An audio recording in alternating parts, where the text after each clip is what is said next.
Okay, if you listened to yesterday's program, we had a little bit of a post-production error in the second half where the music was too loud. Hey, we're in a rush to get the show done after being gone for a few days. This is Truth to Ponder with Bob Bierman. Normally when I put a program together, I try to be a little bit more cautious, especially in the what's called down mix. And somehow I got distracted, made a mistake, and the music got too loud. Never heard it, never noticed it until I heard the program air much later. Too late to change it by that point. So my apologies. I will try to do better. It's one of the issues with a program like this. At the right now, it's a one-man show. It's just me. I research it. I produce it. I do the mix down. I try to get it ready and sent out to the places that have got to have it by a certain time. And I also have to remember that some programs have got to be there for the weekend version even earlier. So a lot has been on my plate this past week as I prepared last week to leave for 3 days to head to Virginia and then try to recoup from a very exciting trip when I got back, and then try to get back in the mold of getting shows done in a hurry, virtually in some cases same day, trying to get the program ready to go. Just a lot on our plates, just a lot to talk about. Yesterday we had a time that, I don't know, I never thought about getting into what I talked about, and I'm not going to get into it today. I promise. I didn't want to get into what I call the Corona number factory, which seems to be an issue. Just suffice it to say, they keep telling us about infections, but the other numbers seem to remain flat. And so you make your own decision on what that means. And I don't think it's because we've done all this wonderful social distancing and wearing filthy face masks have been the solution. If you think it is, I'm sorry. I mean, I can't see that being even slightly legitimate. And I'll bet you come the 4th of November, things may begin to change. We'll see. I want to get into the topic I really wanted to start yesterday, so I'll start it today. That is, where do we go to find our entertainment, to find some information, to share thoughts and ideas, to stay connected? And I told you yesterday how Facebook manipulated the world. So have other groups, but Facebook in particular.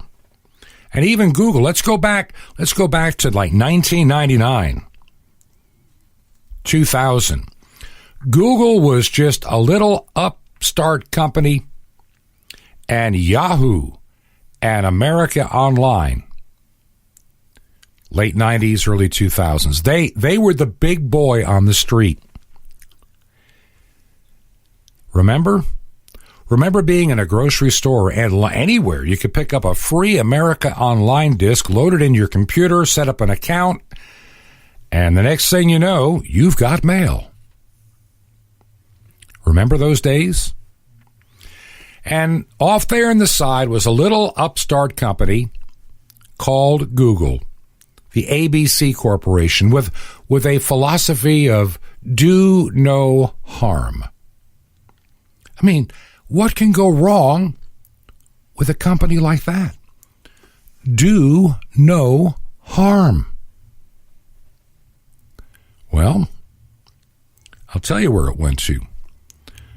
One by one, people got tired of being bombarded with advertising from Yahoo and the other various competitors. They got tired of paying a fee, in some cases, to America Online. It's that simple. And so Google sat there with a great strategy for taking over a big corner of the internet market. Unlike the model that was being used by America Online, a fee-based service loaded with advertising, or Yahoo with a bunch of little features and loaded with advertising. What did Google do? They had the most plain little screen that you've ever seen. It just had a little search bar and the word Google on top. And how many of us, myself included, decided, I can get somewhere quicker without all the nonsense, all the pop-ups, and everything else that was going on with everybody else and their search engines. I'm trying to think of a number of different search engines that I played with back in the day. A handful are still barely around. A number of them are gone. Yahoo's on life support. I don't care what anybody says. They're shutting down a lot of their features. AOL, well, there's still AOL mail addresses out there. CompuServe, others. Just, you remember all the names that have come and gone. But what did Google do? They were smart. Google sat there and quietly, without you knowing it, gave you all kind of free stuff, but they were getting something from you that was very valuable. Data and information. How many of you have a Gmail account? I have had one since virtually day one. And it's kind of my dump to everything account. I don't use it for business. I don't use it for family. I don't use it for a lot of things anymore, except, actually I have more than one Gmail account, so I can have access to YouTube and certain things that require an account. Because I know full well that Google, well, people, but their artificial intelligence is reading my emails to see if there's something I need to buy or someplace I'm going to. And it tries to discern what I'm doing so they can target advertising to my email and even my searches. And they're doing it to you too if you have Gmail. But see, I recognize that, and I really don't care because there's nothing I do on Gmail that I would be concerned about. I just don't care. What I write there, what I put there, very, minimal stuff. But Google with free email. Remember, there were other emails out there, but they were a little bit more complicated, a little bit more restrictive. But Gmail made everything so easy. And it's free.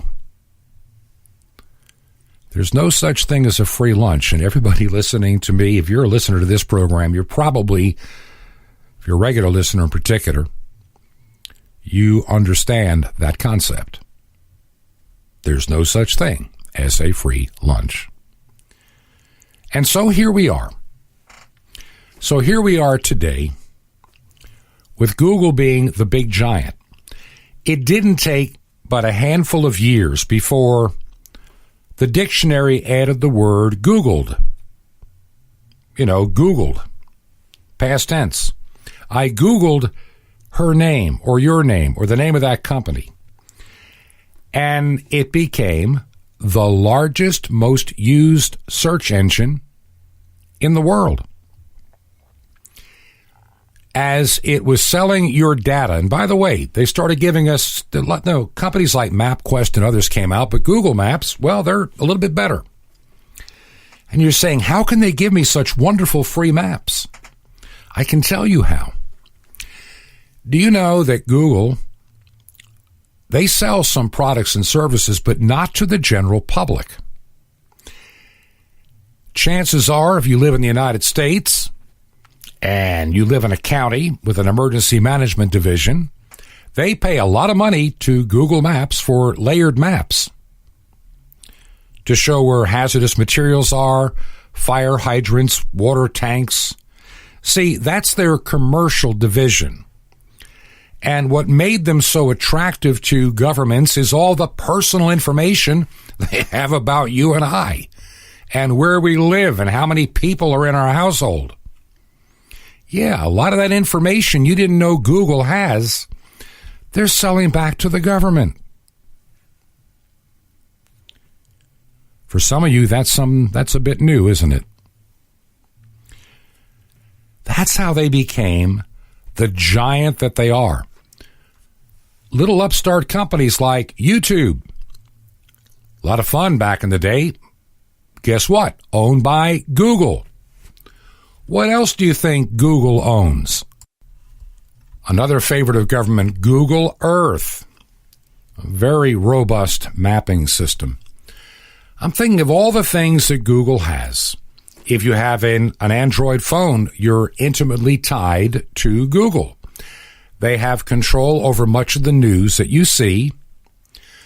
They've given you free storage space to hide your documents. How about that? And your pictures. So they have your pictures too. If you're a blogger, they have one of the more robust blogging sites called Blogger, which they purchased, just like they purchased good old YouTube. And they run the Play Store, all the apps that you can get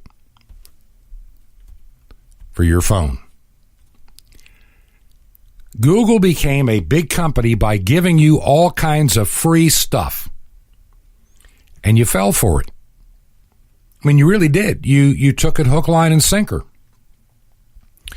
That's how they became so big.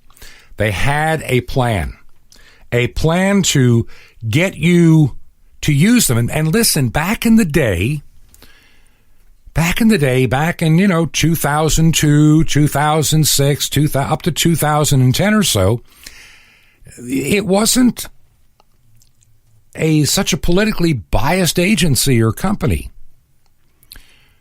When you search for something, the most popular things came up. But the more they learned about you, and the larger and more dependent people became upon them, they gradually started controlling and steering the information you are allowed to see. Now Google, and I compare it to other search engines. You type in something like, I hate to say it because I'm promised not to talk about it, but I'll just use it for an example. Anything about the coronavirus. All the top stories are in lockstep on what you are supposed to think. Where when I go to other search engines, it is basically out there in terms of information, and there doesn't seem to be a whole lot of bias one way or the other. But the Google system ranks in a certain way, a certain narrative that you're supposed to hear. And you're supposed to believe and embrace. They do that with the way they handle news. You can type in a news topic, and you will get the politically correct stories on the first, second, third, and fourth pages. It takes you a long time, going down a long way, to get you any alternative viewpoint on some of the hot button issues of today. That's just the way it is with Google. The company that said, do no harm, is harming you, free speech, our freedom, and the integrity of the press each and every day. They're doing a lot of harm. And they made their billions of dollars by selling out your information, reading your emails, looking at your pictures, and looking at where you and your phone have been today. Google knows that you went to Walmart if you had your phone with you. Google knows that you went to the doctor. Google knows everything you do every time you take that phone with you. And don't think that getting an iPhone is any different. Guess what? Apple plays that same game as well. Your information is a valuable commodity.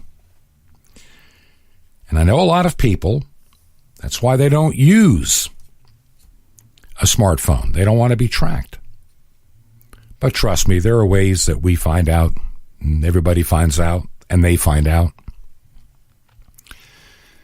You're not that far off the grid at any given time. It's just the world we live in. And thankfully, there's so many of us. How are they going to hire so many people to keep track of so many? You can't do it. You know, I used to talk to people that thought that in this one town I lived in, they had visited the Emergency Operations Center and they saw there were a bunch of these big screen TV sets up on the walls. And somebody had this mistaken idea that we had people that were going to be coming into that room and watching all the cameras around town 24/7, looking at your every move. Well, that's not true. I'm sorry, in good old small town America, in a county of about 200,000, that's not how it works. We don't hire people to sit in a room to stare at every camera. Cameras are out there, and they normally have a way to record. And if something happens, they look after the fact. It's rare that there's somebody actually watching one of these cameras you see in real time. Unless it's a traffic camera and they're looking to see if there's any, congestion. They have a big bunch of screens and your eye just happens to catch that there's a traffic jam on this road. They do that during the rush hours. But the idea that there is somebody sitting there looking at everybody doesn't work that way. It's all automated.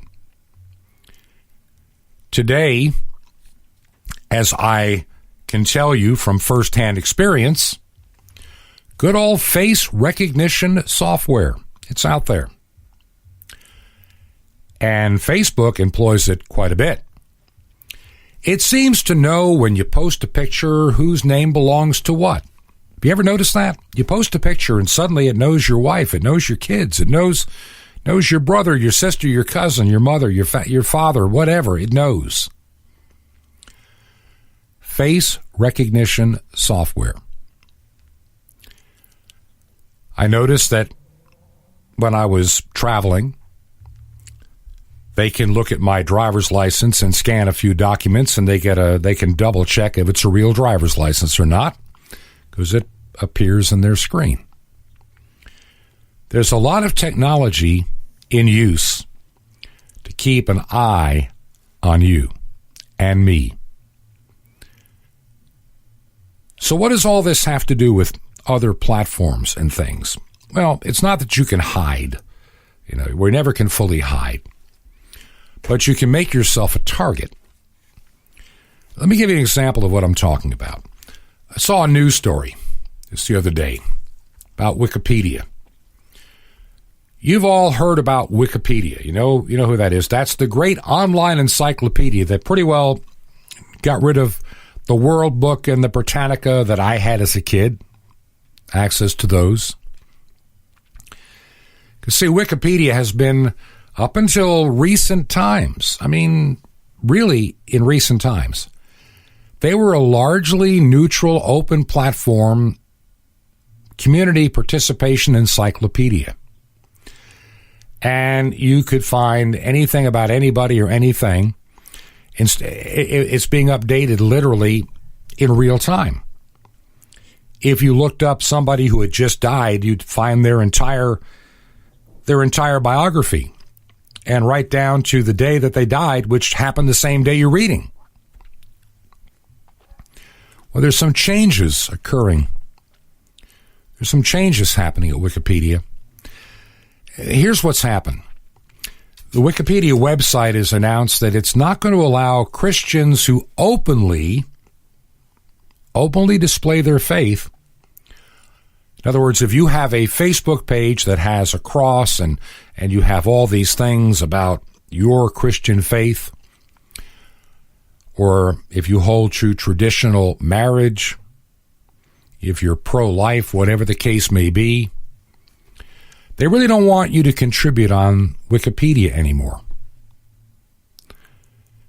There was a story that came out that a bunch of those on the extreme left got very upset when it came to light that one of the editors displayed in their user box that they believe that marriage is between one man and one woman. And as a result, after all the complaining over this issue about somebody who would just dare to believe, I mean, how can you believe that marriage is only for a man and a woman? Why can't it be two men or two women or a man and two dogs? You know, why can't it be a man and one of the other 62 genders that they've invented? And so Wikipedia has made the decision to pull the plug on Christians who openly express their beliefs as not to offend those on the left that are easily and eternally offended by every little thing that is decent. In other words, decency is offensive to the left. At the same time, Black Lives Matter, which is a fraudulent organization with an agenda that has very little to do with black lives. Sorry, but that's the truth. I have people from overseas that proudly display Black Lives Matters. They're from primarily the continent of Africa, and they really think it's a legitimate organization, and they get very offended when you explain to them that they want to tear down this country and turn it into a third world sewer. Because, see, Black Lives Matter, well, they're all about gay lives matter. They're all about transgender being forced upon us and everything else. If you say, one man, one woman, or black lives, if you say, it's like saying black lives don't matter. We've come to this point that Christianity is under endless attack from the left. I can remember during the presidential campaign how many of the candidates try to dance around that issue. They don't want to come out and say that they hate and despise Christianity. They try to pretend they're good Catholics or good this or good that or good the other, yet everything about their life is in total rejection of what they're supposed to be believing. The Bible says you know them by their fruits, not by what they say. People can say whatever they want. Lying comes easily for those that hate the truth. So here, we're facing the ever-increasing persecution. And it's really coming to us by the tech tyrants, the Wikipedias, the Googles, and those that control much of the media out there that we are so dependent upon. NBC, ABC, CBS, and their partnerships like MSNBC and others. I'm seeing something that has snuck up on us, or maybe for many of you, hopefully you're like me and you've seen it coming. I tell people, I've been saying this for about quite a while, Facebook is not your friend. Facebook, just like Google, have the same technique. It's free. And we're going to have fun. Stay connected with your family, your friends. Find old friends from high school for free. You don't need to go to something like classmates.com and have to pay. They're probably already on Facebook. And you can reach out and talk again to one of your buddies from high school or the old high school sweetheart. People started signing up. Grandparents to see the pictures of their grandkids signed up. Churches are going, what a cool way to connect with our congregation and our community. Let's all go to Facebook. The world is now on Facebook, and the gulag and control are now beginning. Say the wrong thing on Facebook, your account gets suspended. You can't make a posting. Say the wrong thing, again, it gets suspended for a month. Look at Twitter. The most insane thing I've ever seen in my life It's kind of like how to argue among yourselves for the most part. I mean, I get it when you're a presidential candidate and you got 1 million followers and you want to have a quick way to bypass the media. It worked for a long time. And see, now they're going to control that narrative too. They're going to tell the candidate what he can and cannot say. Which brings us to the other issue that we're going to have to reckon with at some point here in the United States. Go back to the mid-1990s when most people did not even have a home computer and most people getting online were using dial-up. Does anybody remember the horrific sound of dial-up? See, back in those days, the internet was new, and a lot of things were done to give the idea of being online, websites and businesses and forums, an opportunity to grow and expand and become part of our everyday life. And so a lot of regulations were minimized and changed in such a way to allow that. There were like no taxes to a lot of businesses. And it was in those days with forums like CompuServe, where you had a handful of people, maybe a dozen, maybe 1,000, but nothing massive like Twitter or Facebook, that regulations from Congress came out and they were kind of exempt.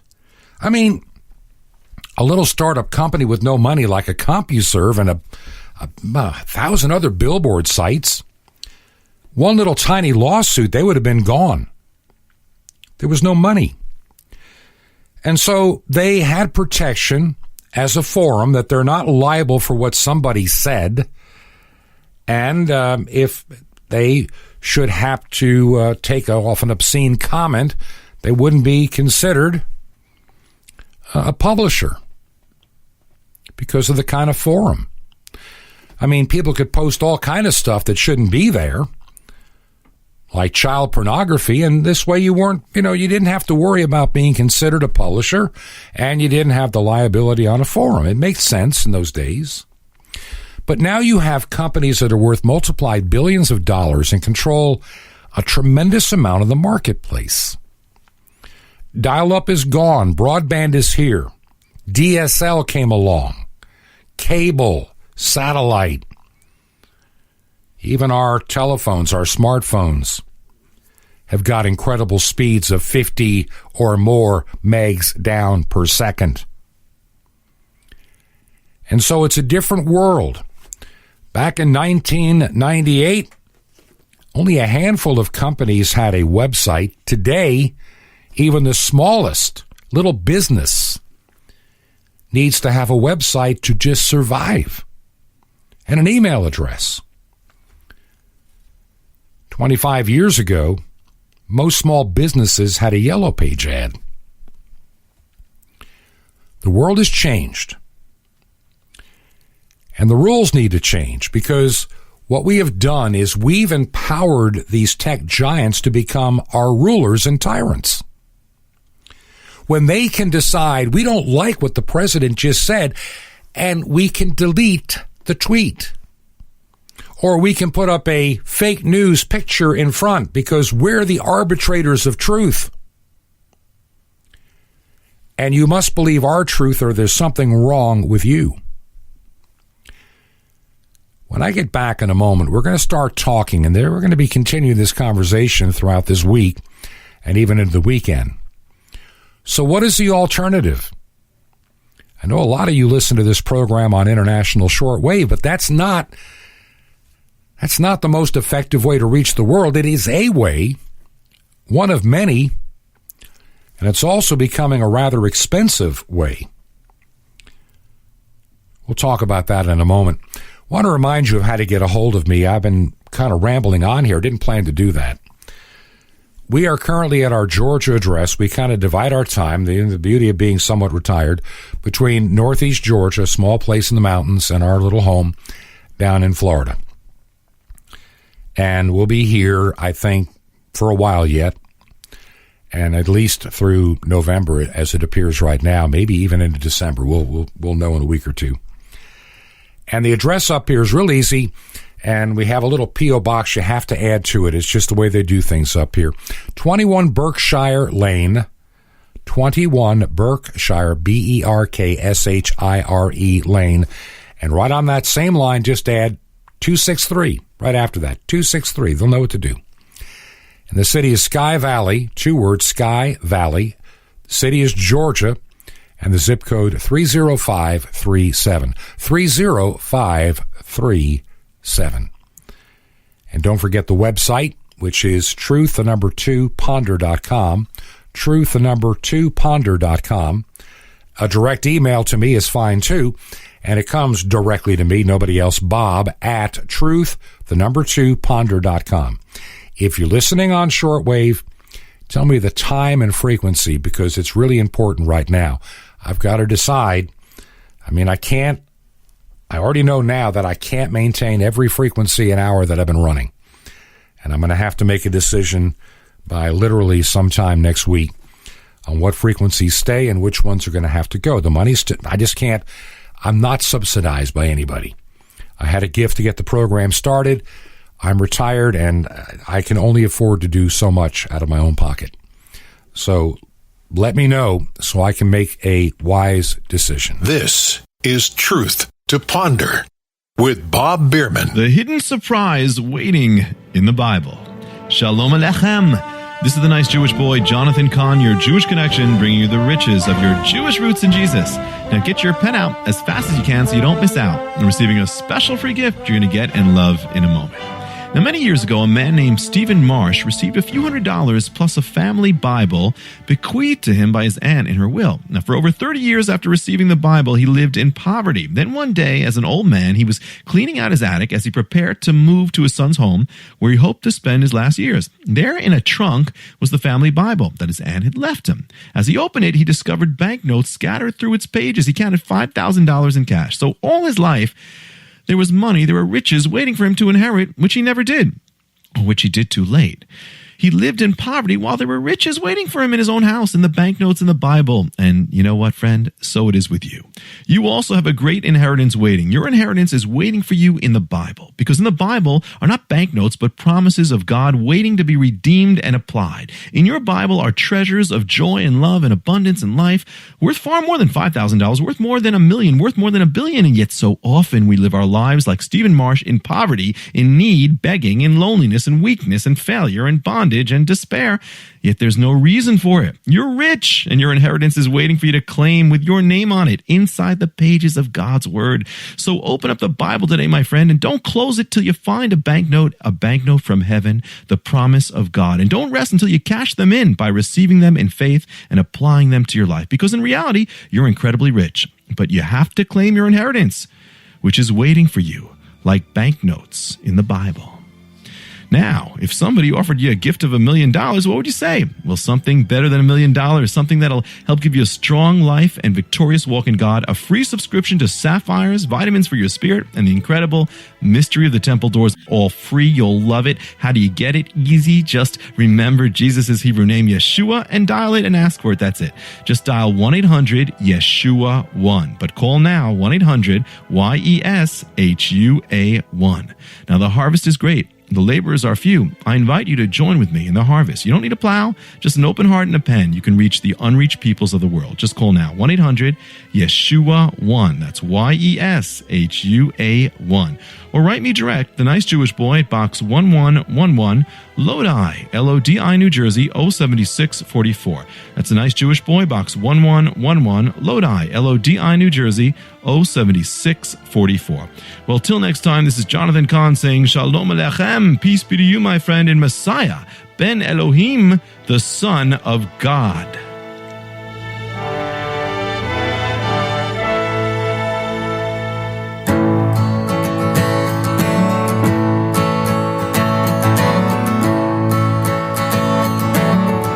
This is Truth to Ponder with Bob Bierman. And welcome back to part 2 of the Wednesday edition of Truth to Ponder, and I'm your host, Bob Bierman. In the first segment of the program, I was talking to you about the tech tyrants and how much control they have taken over your life. I mean, we've given so much of our life, our information, the things about us. I mean, Facebook knows our birthday in most cases if you gave it to them, even the year at times. They know when your birthday is. They have a list of your friends and contacts. Notice how they suggest friends, and I don't know what the algorithm is because it never makes any sense, of people you ought to invite to some group or some interest you have. They're collecting information to sell that information. And I guarantee you, though it's often denied, but it's so easily proven, whether your phone is Android or whether Siri is your assistant.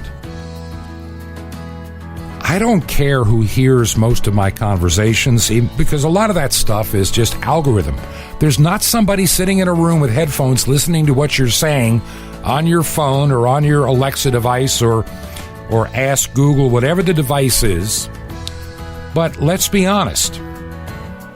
Just like so much of our technology that is in the world today, it's not going away, and you can't hide from every bit of it. And so if you're searching on Google for something to do with a restaurant, or like I did a while back, I looked up something about my fireplace here in Georgia. And the next thing I know, I'm getting ad after ad after ad popping up on my Facebook feed about fireplace accessories.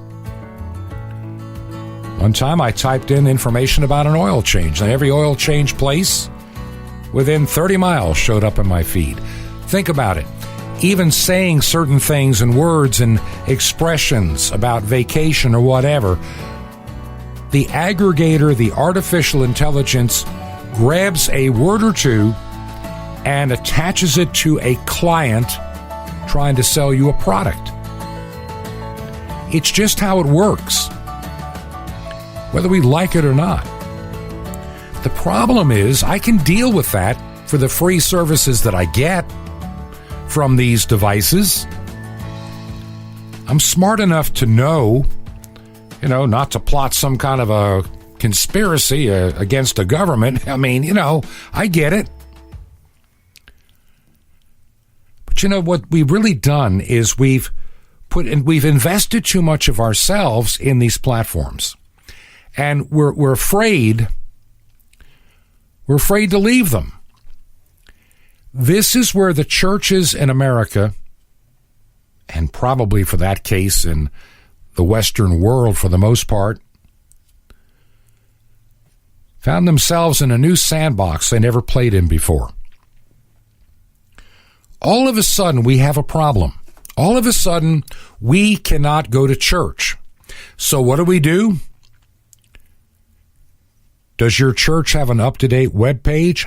Remarkably, many churches have terrible web pages.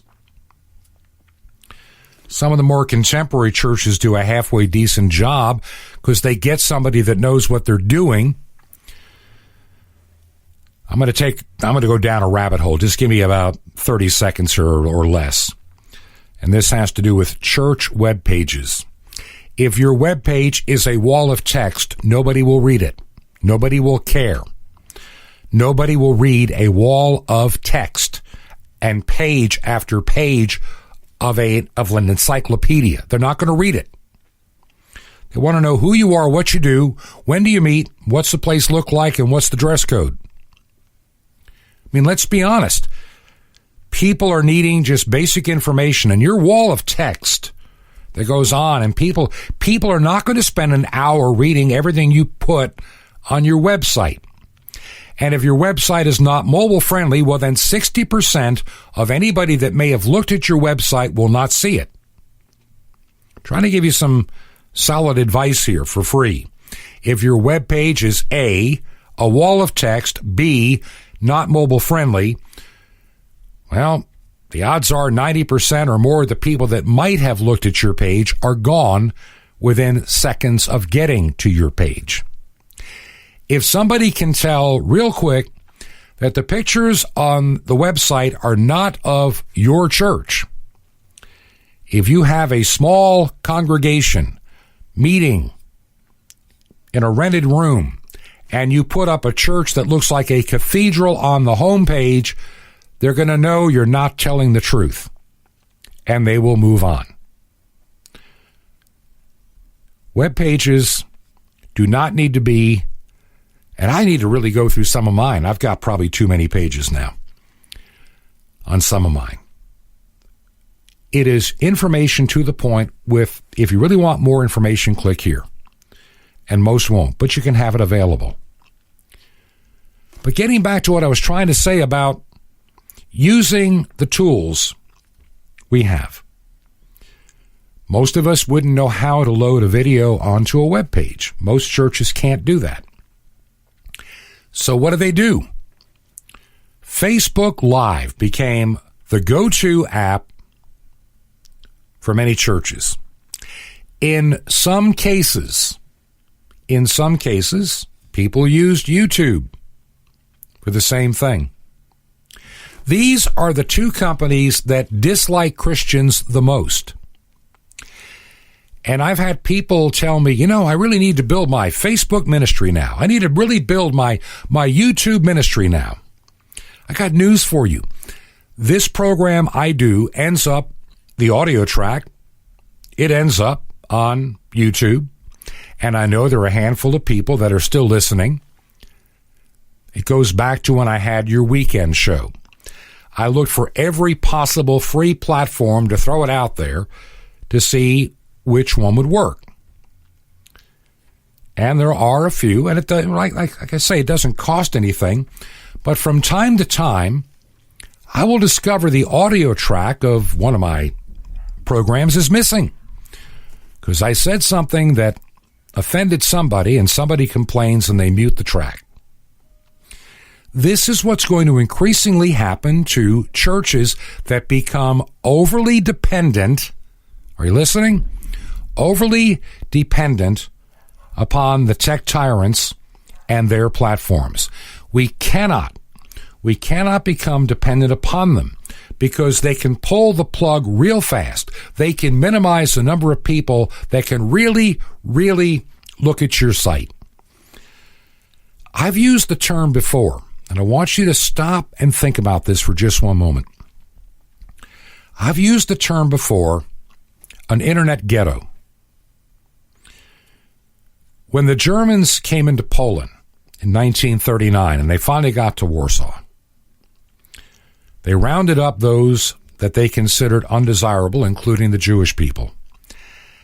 And they made them leave their homes, pack their bags for their own safety, of course, and they moved them into a less desirable part of town and moved those people out to other places, and then they kind of locked them in there.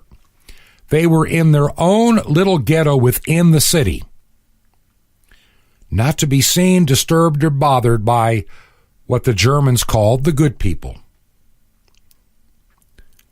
Eventually things changed, but for a time, those people lived in a ghetto out of sight, out of mind. The rest of the city could not see them or deal with them or talk to them or even have any exposure to them. In other words, all the undesirables were put in one little place together. In time, that's what's going to happen to those that tech tyrants decide they don't like. They're going to be gradually put into a Ethernet ghetto where like-minded people that are less desirable to the tech tyrants, the establishment, the elites, the one-world government types, those that think a vaccine can save everything from everybody to whatever. If you have any disagreement with the approved narrative, the science, let me say that again, the science. We listen to the science People do not listen to the science. Those people need to be shunned and forgotten and put aside. The science always wins. Yeah, the science. You remember the science 50 years ago? The world's going to turn into an iceberg. It's going to freeze up. Global cooling. Ice age is here, man-made. And if you ever said anything against that narrative, of course we didn't have all the computer stuff, you were still looked down upon by certain people in the academia world. What do you mean it's going to get warmer? Are you crazy? For 50 years, I've heard we only have 10 years left. But that's what the science says. The science has been wrong and guessing for a long time. But you have to believe today's guess, or you're not allowed to speak to other decent people. But getting back to this tech ghetto, will eventually be shoved quietly by these algorithms and this artificial intelligence to decide, Bierman there, Bob Bierman, he's one of those crazy Christians who believes that, who doesn't believe that the virus, the science says the virus, he doesn't believe that face masks give you an invisible shield to protect you from dying from the virus. Stop and think. I saw something. I got to share this before I forget. It's too funny not to share. When I was in Virginia last week with a conference of other clergy, some friends I hadn't seen in a long time, we had a dinner reservation at this restaurant. They had a private room. And, of course, we had to, wear our little face mask to get into the restaurant. Then magically we can sit down. And I ran across this, and I was not going to read it, but I don't know, maybe sometimes we need a little bit of levity in our lives. Dining out during the coronavirus of 2020. You arrive at a restaurant, and then you got to look for that 3-month-old single-use surgical mask that you bought at Walmart, probably sitting in a filthy cup holder. Might even be sticky from that morning Mountain Dew or whatever you had. And then you got to strap it up with a 3-month-old single surgical mask. And suddenly it's a magical anti-germ barrier. It's engaged. You can't be, you're safe now. And you proceed into the restaurant. You open the door, touching the same handle grabbed by 200 people or so already today. And the hostess has immediate seating for your party of 3 or whatever it is. In our case, party of a lot more. We had the room. And you walk past all these people that are already sitting down that are not wearing a mask, but you've got to wear yours. When you sit down, you're magically seated in this anti-germ, antiviral force field, which is now engaged. And safely inside this, you're sitting in a restaurant. You take off your mask. You browse your menu. You're making relaxed inhales of air from the same recirculated air conditioning that has been inside of the lungs of the other 200 people that have already been there, same ones that grabbed the door handle. And the waitress drops off your water or drinks barehanded. You grab your drink with your bare hands, you sip leisurely, secure in knowing that you're within your germ force field at your table. At some point you need to make a little trip to the facilities. And you put your face mask back on as you leave your table to make that trip, and now you got to touch the other door handle and go inside, clean up, come back. And as soon as you get to sit down, then you can take the mask off again because you're now back in your safe zone. Meal is complete. Now you've grabbed bread and everything else. You've touched everything. Same ham, yum. And just keep on going on. And then when the meal complete, you put on your mask, walk past the other unmasked patrons. Full body contact with 4 people. At the waiter when you're paying your bill, and you walk out the door. You breathe a sigh of relief knowing that even now, as you're heading to the protection of your home and venturing out into this scary world, you are essentially sterile thanks to your state-approved method of magical germ mitigation. I mean, think about this for a moment. This is what's going on. I flew in an airliner last week, and I wore a neck gaiter, which you can pull over your face. You can see through it. That's why I could breathe through it. But this is what they demand. I understand what they try to tell you about the occasional cough and this and the droplet. You know, even Dr. Fauci said it was a dumb idea to wear a mask back in March and April. But suddenly, everything changed on a dime. Everybody's got to wear one. Because the folks, in Asia wear one. Well, they wear one because the air in China is so filthy. Their pollution rate is so vastly high. They wear it to keep the dirt out of their lungs. Dirt is thousands upon thousands of times bigger than a virus. And it barely keeps that out. Do you follow what I'm trying to tell you here? We as people of faith, see, I just spoke against the narrative. And if I tried to explain on Twitter that, it's all this stuff is foolishness, the evidence keeps piling up from Sweden and other places that lockdowns did not work. It didn't work here. All we've done is extend the misery, and doubtful that we saved anybody's life. Now, I'm telling you something that Facebook finds prohibitive, that Twitter would condemn me for. And it will make, if I put it too plain on the website where it can be read, makes me a target of Google for getting people to even find the website. Do you follow what's going on here? We as Christians and church people, we can use these things like Facebook, like YouTube, Instagram, whatever. But please do not become dependent upon them. Begin now. And we'll talk about this over the next week or so. We have to begin to make alternate plans of other ways to connect with each other. Because those free tech tyrant sites, if it's free, there's always a catch.